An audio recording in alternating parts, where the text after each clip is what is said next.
এই গাদা তোরা দুই ভাই আয় তো, কলসি নামান লাগবো। আচ্ছা আব্বা নামাইতেছি। কলসি নামানোর সময় শক্ত করে ধরে নামাস। কলসিটা ভাঙলো না, কোটিটার আমার কলসি ভাঙ্গা। কলসি গুলো গাড়ির তুলে ফালা দিয়ে আসি গা। হাই রে, এখন কলসি ভাঙ্গার সময় মুরগি তলা পরে মরে গেছে। জাবদুল্লার বাচ্চা দৌড় দিয়ে আব্বা নাটি নিয়ে আসতেছে। আব্বা কি হইতে চাও? আলু কেটে নেড়ে দিতে চাও? আমিও তোমার হাতে কাম হরমু, তাহলে বসে পড়ি।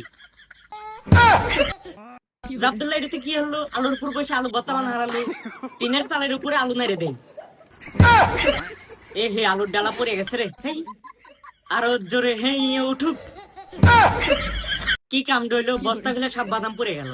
রাইসা তোর এই কুটনিগিরি স্বভাব গেল না। রাইসা যদি কোন হানে ছোট সালপাল দেহে, ওই মুখ ভাঙাইবো, নাই ভয় দেখাইবো, নাই বালকি বুলকি দেখাইবো। বস্তা গাড়ির তুলমু, 1 2 3। আরে এত বড় বিস্কুট দুধ চার ভিতরে ভিজা খাইবো এখন।